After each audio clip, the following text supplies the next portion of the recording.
Hi everyone, welcome to the Time Tips and Tricks for Development Teams webinar.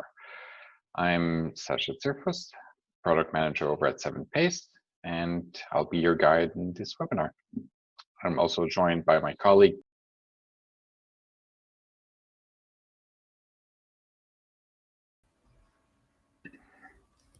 Hi everyone, welcome to the Time Tips and Tricks for Development Teams webinar. I'm Sasha Tsirfos, Product Manager over at 7Pace, and I'll be your guide in this webinar. I'm also joined by my colleague Betsy, who's our marketing manager, and she will be able to field questions inside of chat for later on in the presentation.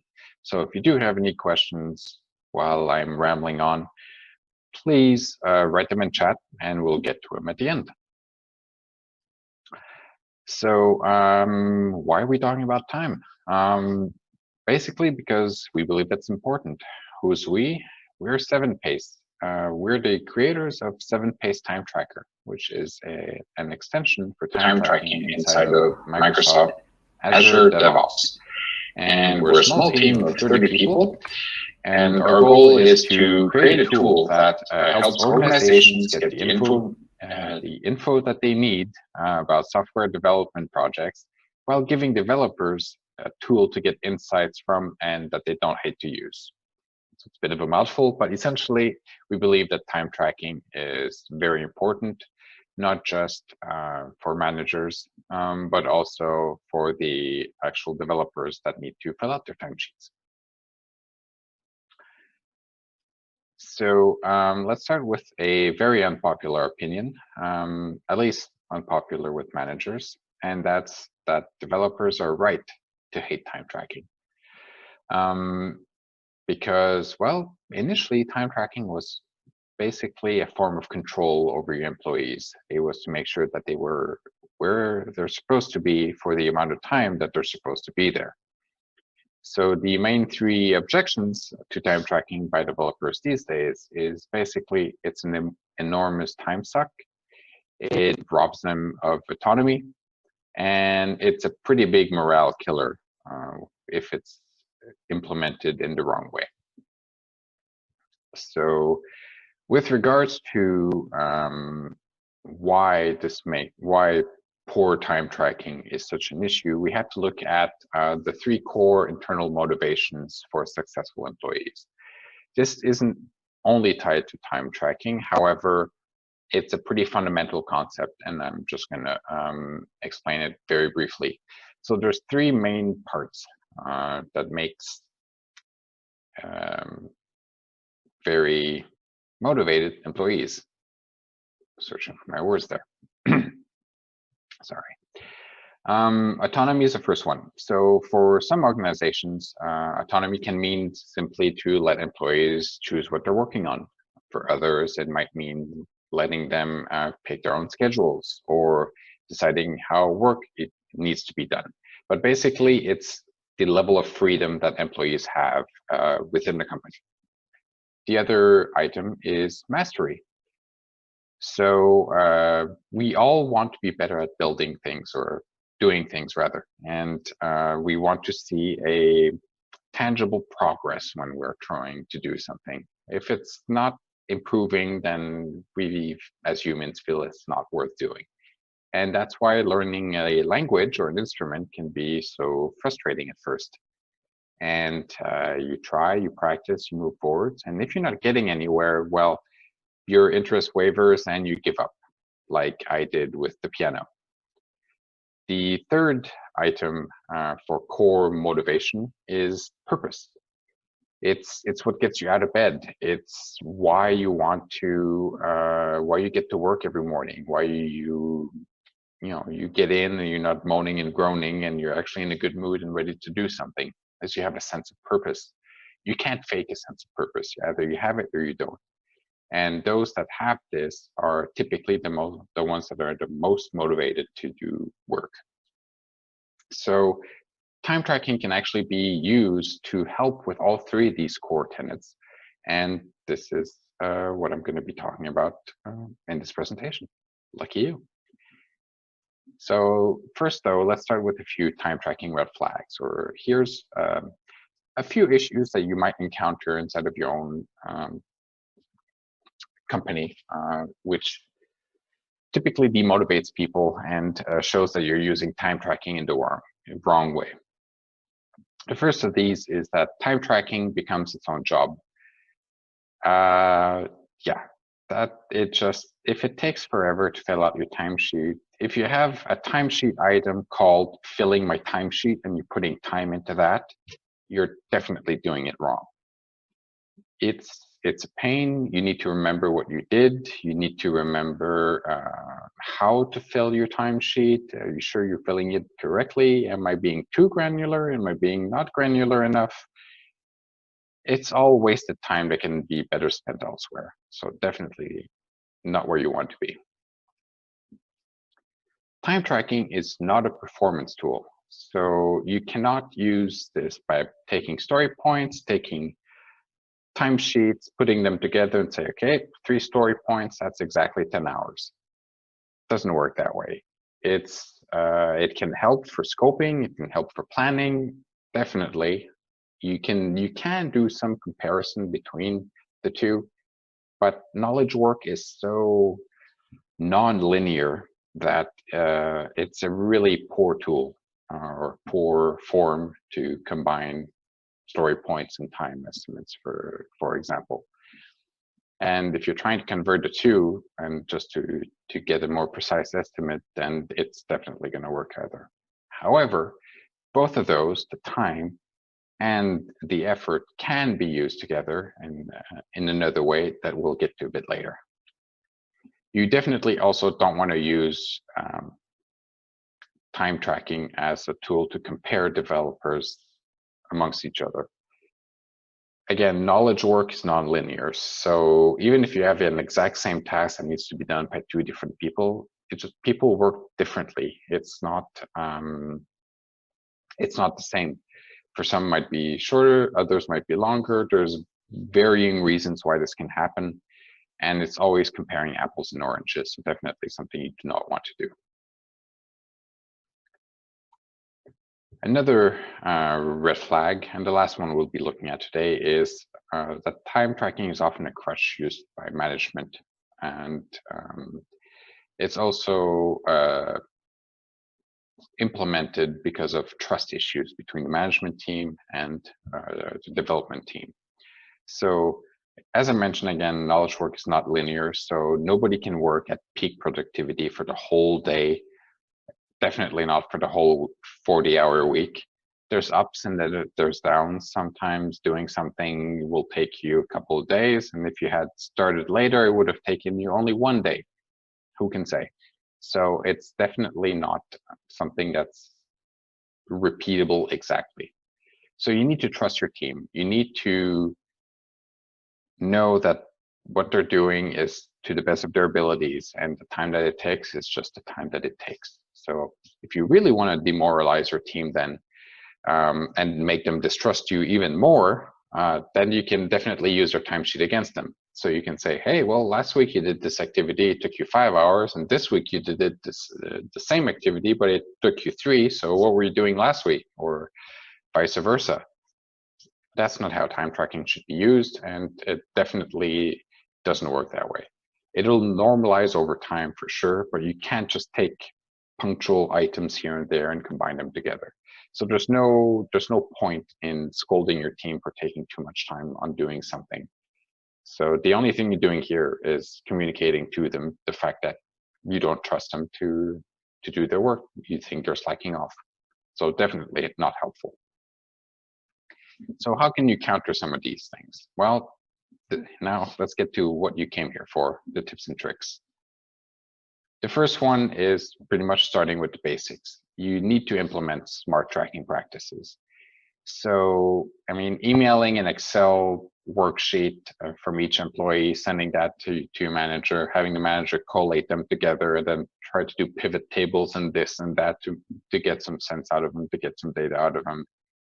That's just a glorious waste of time. That's not how you want to do this, and that just falls into the way too much effort category.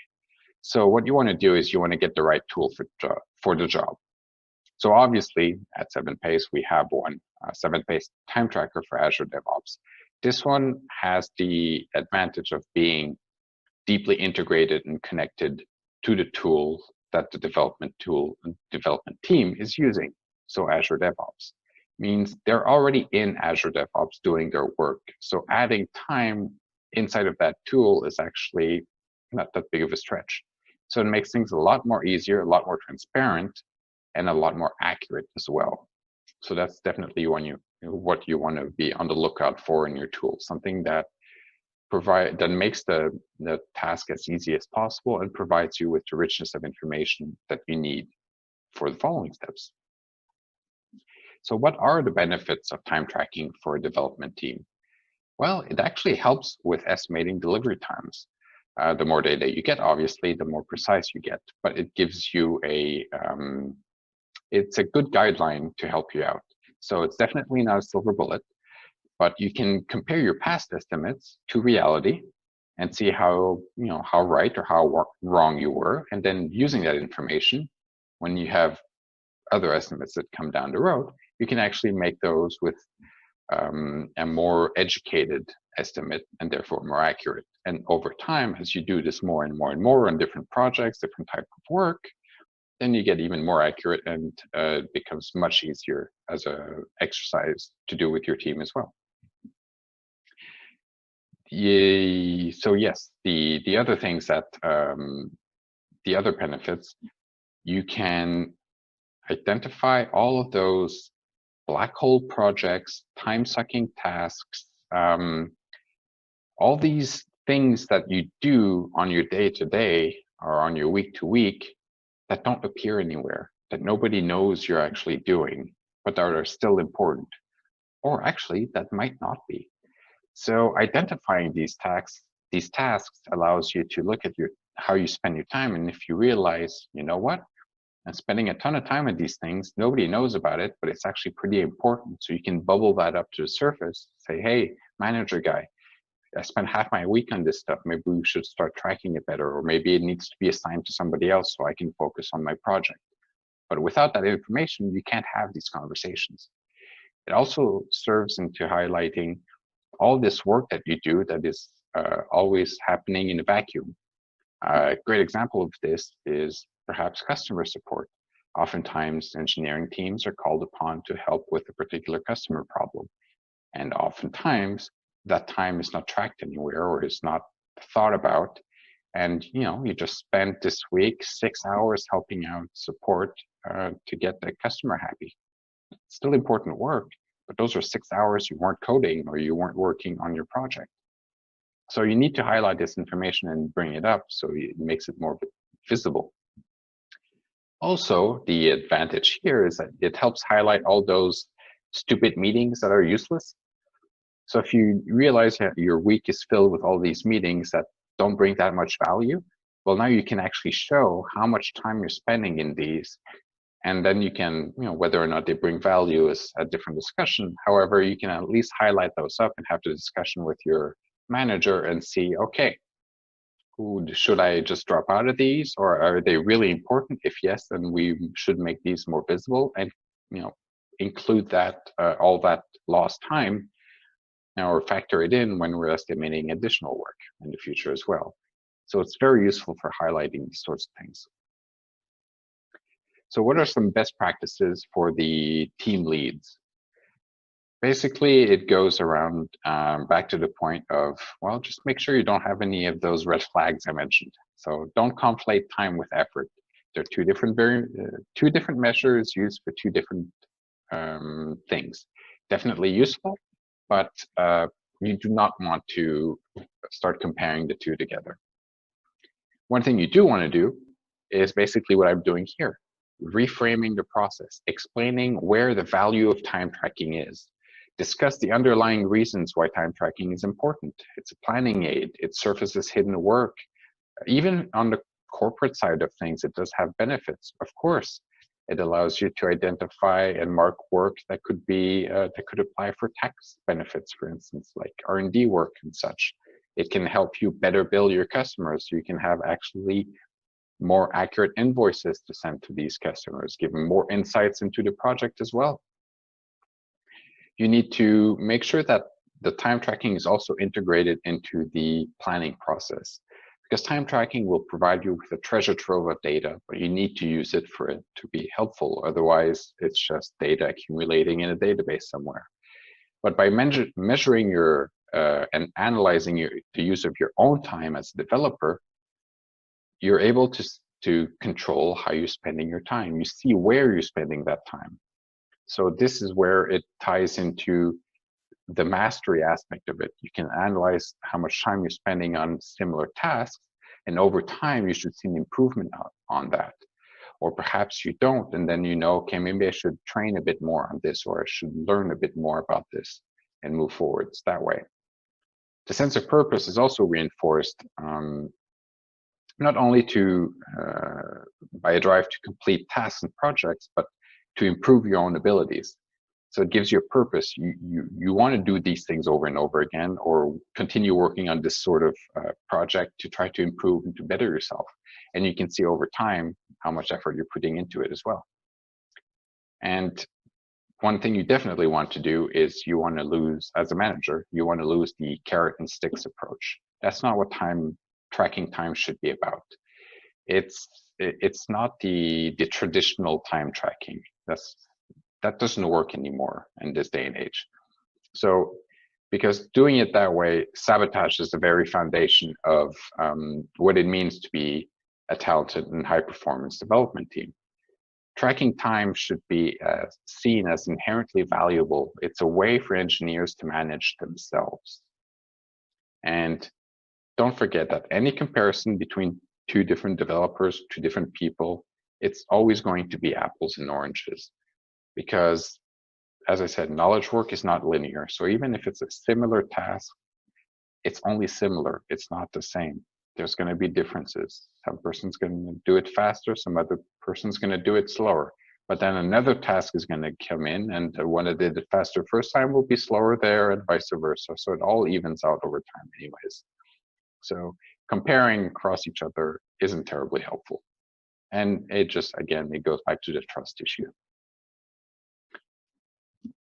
Another tool you can use as part of time tracking, and this is where actually putting time and effort together makes sense, is using PACE. So PACE is actually a tool to help you get better at estimating and getting better at, estimating your time to completion.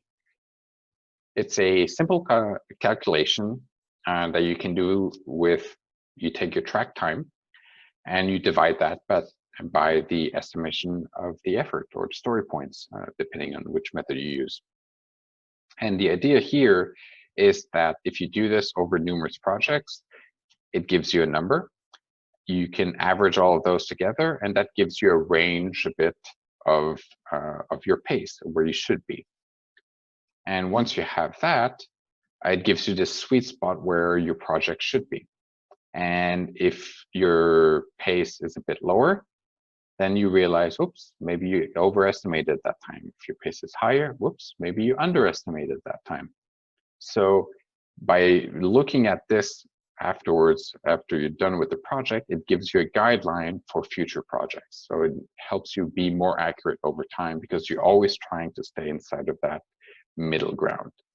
So you definitely want to use this to be more critical of work items and features. And it's not a question of being critical about the team, saying, "Oh, you should have worked harder. You didn't achieve that fast enough, or you picked too many items," or no, just what was worked on, these items themselves. Okay, why did we overestimate this? Why did we underestimate this? What happened? What cropped up? What issues arose? What complexities didn't we think about? Surface those items up, and that's actually helpful information for your future planning exercises, because then you can factor those things in as well next time and be more accurate. So you could also encourage your team to use the PACE individually and see how they're doing over time for their own personal items, so they can see how good that they personally get at estimating as well. That could be a useful tool too. So that pretty much covers it for now. Just to sum things up a little bit. Basically, developers don't hate time tracking. They just hate what time tracking became. It's not the control. It should not be the control mechanism that it's made out to be. It's a tool to help you better at what it is you do.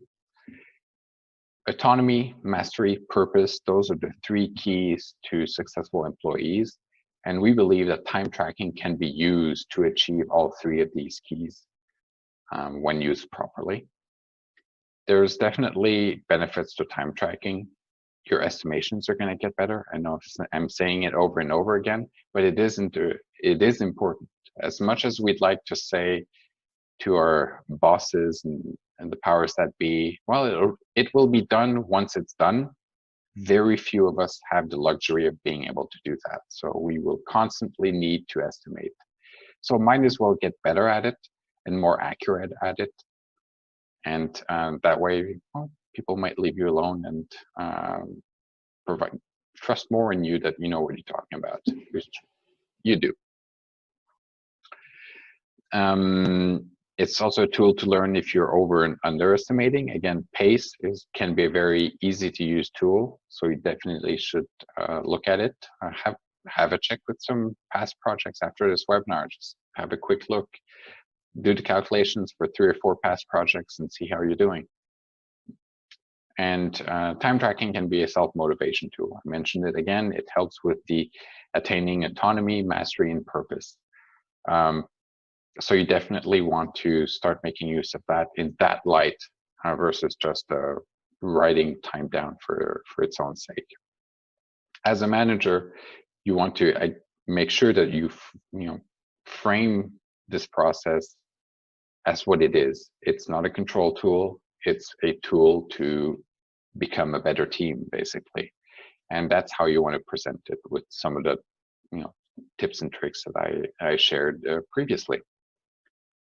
And so while agile methodologies make use of points to structure sprints and iterations and such, it's pretty broad and it makes it a bit difficult to analyze. It's not as granular, as precise, that when you can translate those into tangible, measurable, and self-manageable time spans. So by measuring and analyzing your own use of time,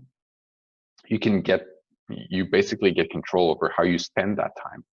It gives you more insights into what you are doing, and then you can take decisions as to what you should be doing and what maybe you shouldn't be doing. So you can this helps you with your own self-motivation because, at least on the mastery side of things, because you can see how you evolve over time as you're working on the same type of items over and over again. You can see your improvements, and having a tangible proof that you're improving and that you're getting better at something is definitely a big plus to have. So something you should for sure aim for. So at the end of this webinar, we will be sharing the presentation. It's a bit of a short one, I know, but still there's some nuggets of information in there that you can definitely make use of. There's a couple of links here. There's a blog article that's a bit of a less long-winded attempt at explaining what I've tried to share with you today. There's a link to the 7-Pace Time Tracker Azure DevOps extension. You can try that right away. There's a free trial. Give it a try, see how it works for you, and if you think it could be a valuable tool. And of course, our 7-Pace website, where you can find all of the information on what it is we do. So I hope this was interesting to you. It certainly was interesting to me. So hopefully I wasn't too boring or didn't ramble on too much. Again, I'm Sasha Surfus, product manager at 7-Pace, and thank you very much. Now we'll jump into questions and see if we can help you out a bit.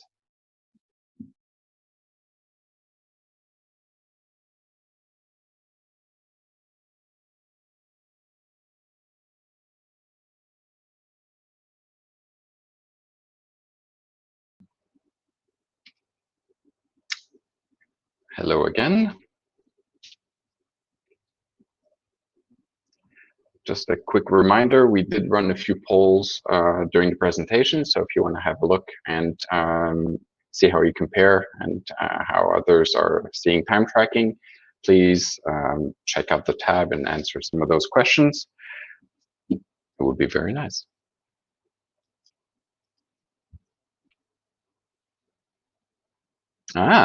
So we have a question from Daniel. Why not Jira? How can I adopt Pace with my current squad? Well, Pace isn't tool-based. It's actually just a mechanism that you can use regardless of how you track. It's a combination of effort and it's a combination of time. So regardless of how you track your effort, whether it's story points or some other mechanism, as long as you have a number, you're good to go.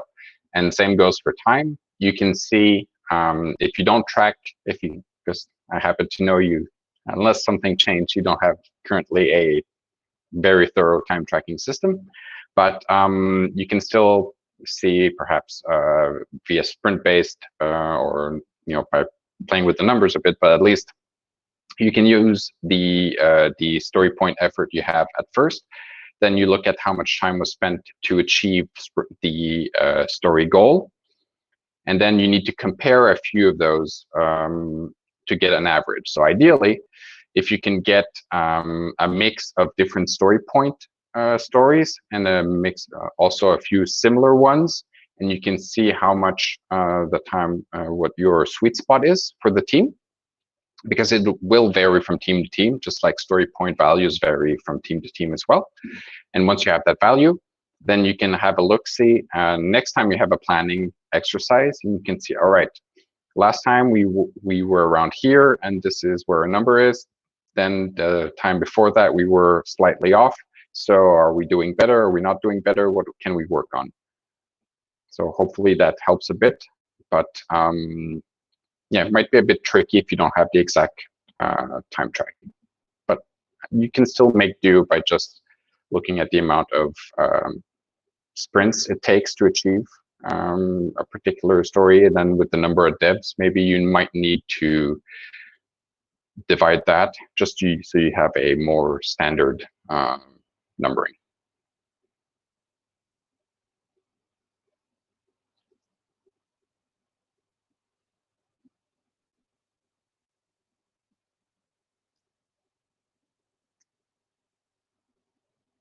You're welcome. Let me, what?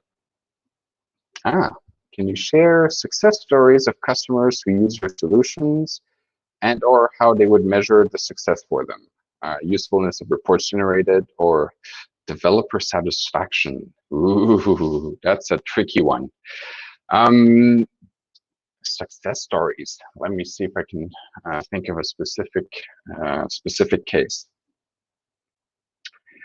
Well, we do have quite a few consulting firms that use our solution, and they've used Pace to help themselves be more accurate with how they were doing their estimations. So what it turned out for them is that over time they became more and more accurate. And as a consulting firm, that directly translates into revenues, right? Because you can actually charge the appropriate amount for the work you're doing. You're not undercharging as much, which is a definite plus.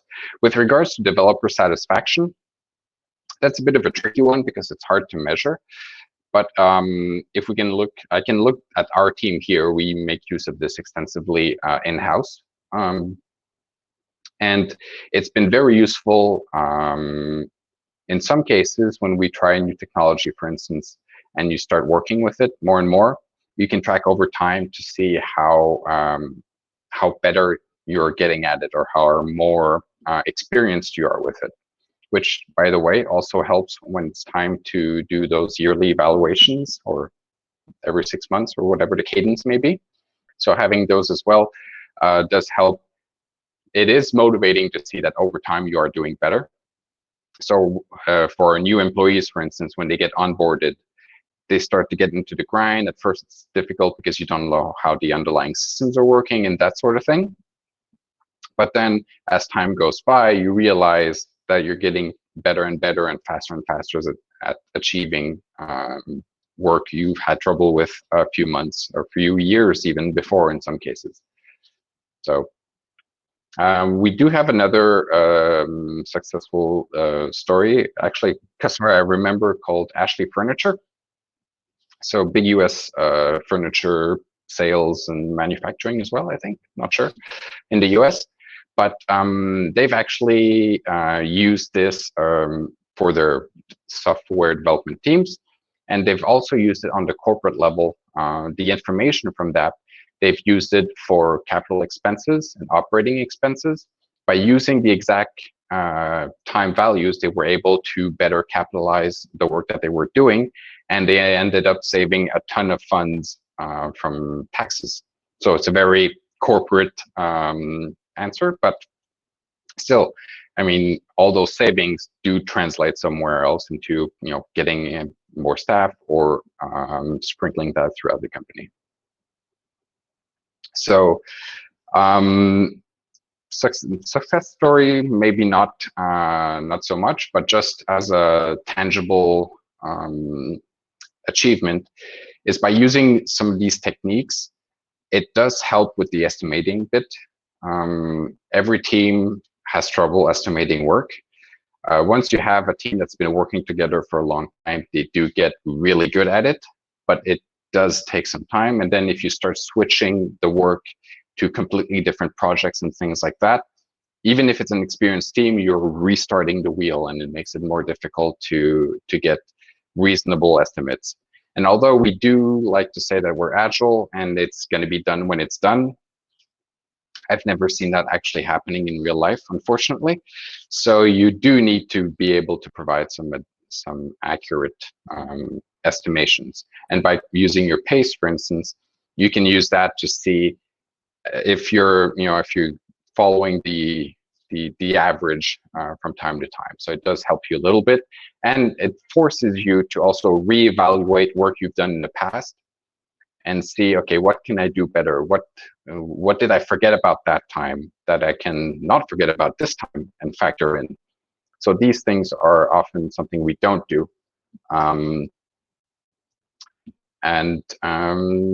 Yeah, hope that helps. Let's see.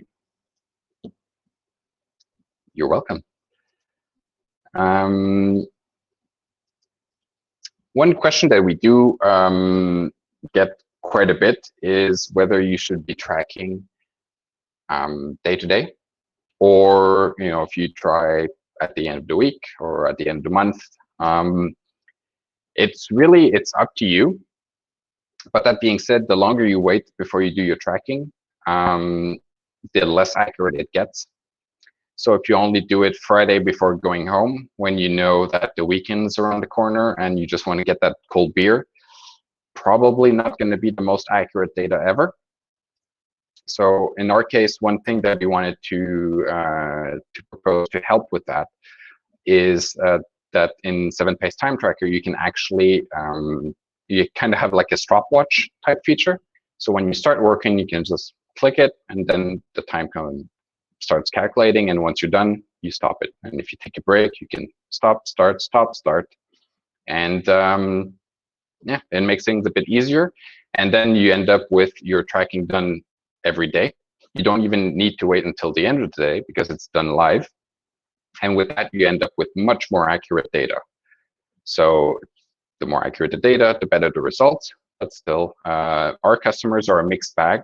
We have a lot of people that just do it once a day, and they just enter their times manually at the end of the day or maybe the next morning. We have a few that do it weekly, and we have even a few that do it monthly. So, but I would seriously question the accuracy of that particular data. In our team here, it's also a mix, but I think most people do it about daily, and if you do it, using the stopwatch, very few weekly.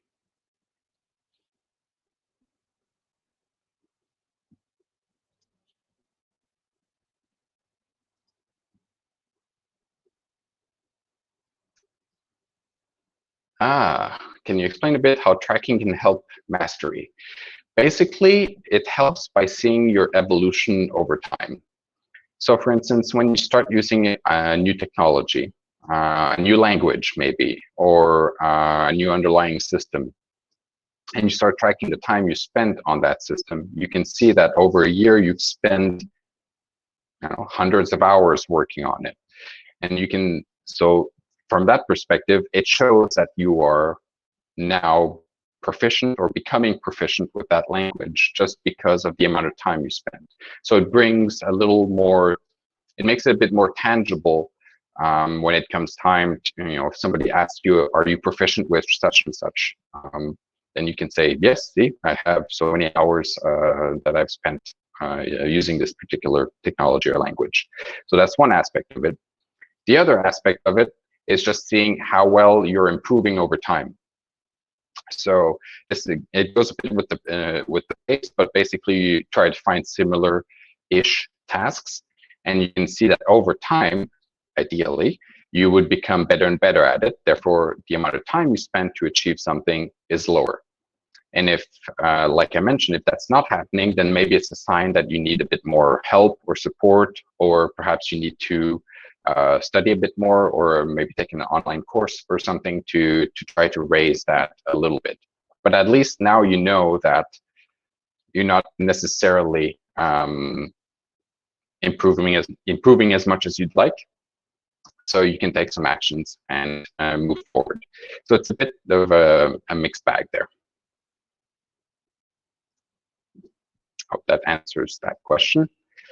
If there's nothing else popping up, then I guess I've rambled on long enough and could be ready to call it a day. So again, thank you very much for taking some time to join me today. It was my first webinar. I will be better next time.